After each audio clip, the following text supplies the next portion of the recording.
All right, we're almost there, except that, I probably needed a little bit longer for the weft. I'm running out of weavers, and I'm not quite there yet.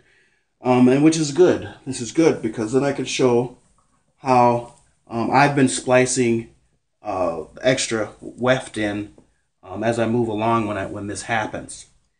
And so, and again, in my research, when I've been looking at some of the videos on how to make these, the bottoms of these are very rough because they're using actual straw to weave in and out. And they always kind of finish with the straw being tucked in the bottom. So the top is nice. And then they just cut the bottom off. And I'm like, okay, that's interesting. Just to be able to just use straight straw versus any sort of braided rope, which I'm doing now. So that being said, when I run into, I'm about to go back the other way to the right. I can just go ahead and tuck this in. I'm going over, under, and down. And then what I want to do then is take my next, my piece I'm going to splice in, and I want to lay that in. Hopefully you can see that. Lay that in down in between there. And I can kind of grab it with my pinky finger so it stays out of the way, okay? And then I can take the longer end of this new piece that I'm splicing in and finish the last downward motion I started, okay? And then go back through one more time with the same piece to the other side. And sometimes these get twisted up, and you just kind of work with it. Make sure it goes through nice and taut. Okay. Hold that with your thumb. Go back one more time because we want to lock this in place. To over, under, and then what I'm going to do is hold everything with my right hand, move my fingers out, and then what we're going to do is just lock everything in place. The bottom pieces here are going to be on the bottom, and I can just kind of pull these to make sure they're there, and then really crank on this to make everything tight, and then finish off with my new splice. Okay, so that was good that happened, as I'm trying to show this, because that would probably cause some people some frustration if they counted the length. Again, that's why you kind of always, go with what you need and then add a little bit more. So I probably could have used another half, which would have been a half, about this length, when I measured out my initial 4. So 4.5, next time I'll know for this size. All right, and then for my size, probably 5.5 arm lengths. The other thing is sometimes, for people that, this is kind of tiring, because you're bent over. You can, can try to move my feet up a little bit. You can lean your back against a chair. You may have to, relieve yourself or answer the phone or check on your baby or whatever and set things down in the middle of doing this. And it's not that big of a deal. You just undo it, keep everything tight. Just kind of lay it where you're at, and then it'll stay, and you can come back to it. Okay, so I'm just gonna kind of give my legs a rest here and start fresh to finish this off. And then right while I'm doing that, I can kind of check on things. And yeah, so actually, it looks like, yeah, so this is actually starting to become a little bit too big. So maybe we can take that splice out and start to work in narrowing it out. So this is good that we did that, took a break to check things out, and then maybe we don't need that splice, but it was good to be able to show you how to do the splice. So in order to just take everything out, I can obviously I can reset everything, and all you have to do is just kind of hold everything together. Make sure your warp loops are straight, they're not crisscrossed here and here. And then all I have to do is just unweave what I've woven. Easy enough. And let's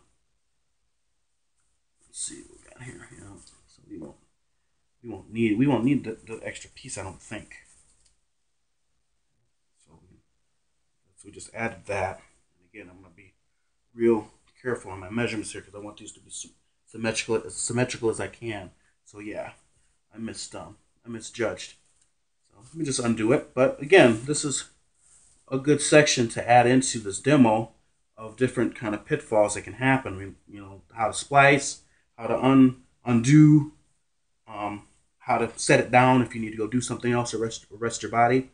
And so I'm going to undo the weavers here a little bit. Make sure my feet are wide enough. And then just figure out where we're at.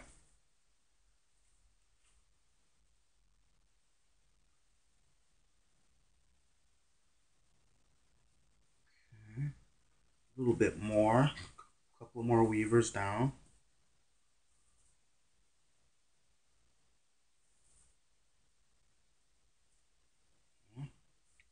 All right, so great. Grab this.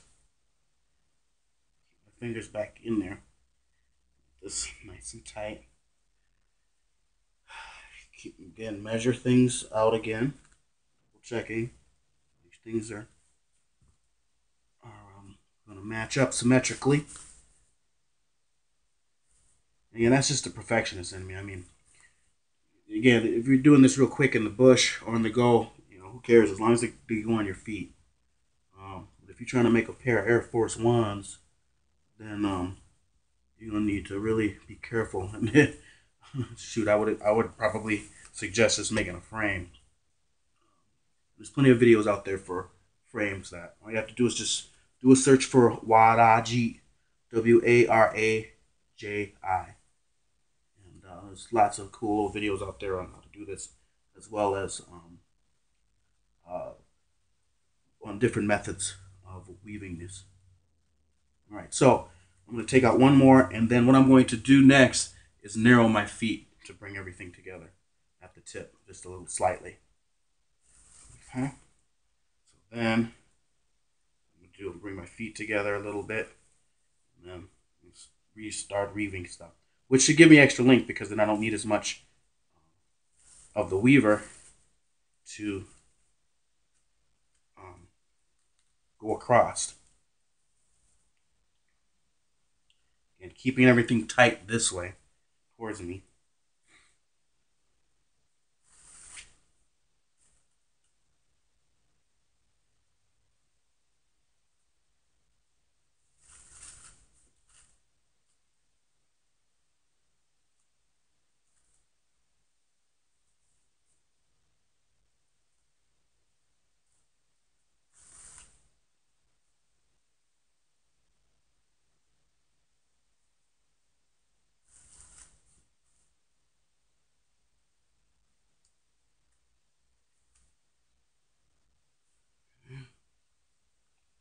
Check it.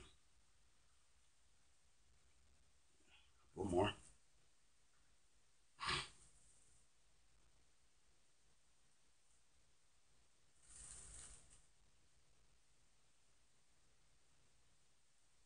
Yeah, so my initial assessment of the length of using 4 for this size of Waraji was correct.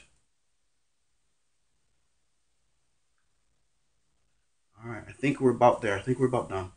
I'm just gonna go one more. Actually, nah, I'm gonna stay right here. I'm gonna undo it, and I'm gonna match them up and see how well they do. So, and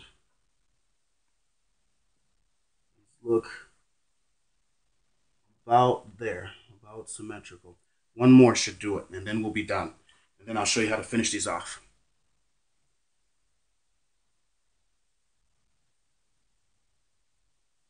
Don't let them crisscross. Make sure they're parallel. Put your feet together, toes together, taper. Make sure I'm weaving correctly. Over, under, under. And then back through one more.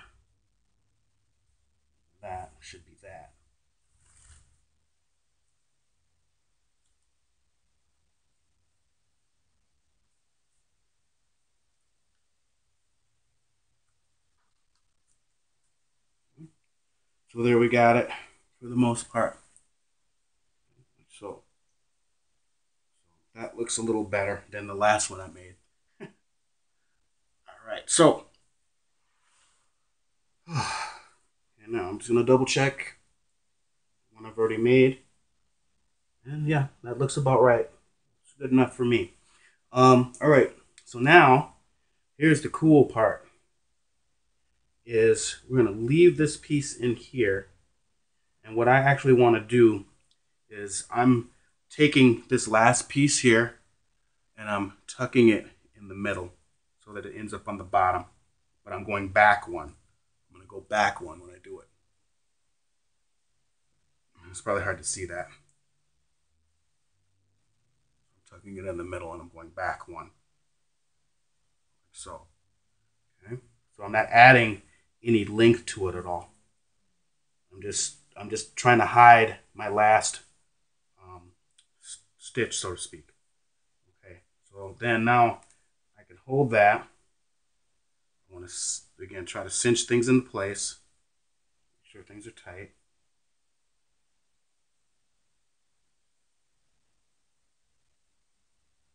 Okay, now here's the cool trick. On the back, where we've added our knot, this end here, okay, these two pieces here at the back, all right, all you got to do is take one of them, hold this down, and pull. And this will start to cinch everything in. That's this right one pulls the right one, or the left one pulls the right, because remember they're crisscrossed. Keep that tight. Make sure that this goes in there tightly. And then the right one is going to pull the left one. Just pull this back through. Make sure it goes in there.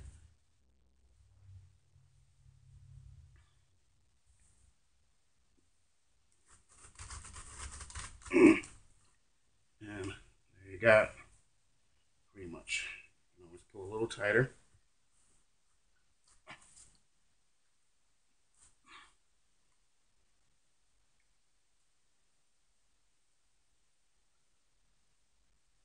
And I think that's the basic basic platform that we're going to work with. And again, like I said, there are different ways, or there's traditional ways to do this with different leg wrappings, and then there's the way that we're going to add some laces to it to make them zordy-like. And the zordy, or these sandals, for a culture that is in Japan, in most parts of Japan, it's very, very humid, and so it's just nice to wear sandals so your feet aren't getting all funky. And the other thing is that it's easy to take your shoes on and off when you go in and out of businesses or homes when you're just wearing sandals. The traditional Waraji have these ties that tie around your ankle, and these were more for traveling shoes. So the ties were not necessarily needed and very inconvenient for when you're going in and out of, you're going house to house, and you have to take your shoes, you have to take your wah-dah-jee off every time, and you have to untie every time. That just is inefficient. So the zordi, or the sandals, are just easier for day-to-day visiting and moving around in Japan. So this is, again, the traditional one. This has incorporated some loops. The next video on this that I will work on making a better one of these. This is my first attempt. Actually, it's my second. There's a design with 2 loops. That's the one we're going to work on. And yeah, so, and this is different material. Obviously, you can tell different color. So we're going to next show you how to finish off the back, and then how to add the laces.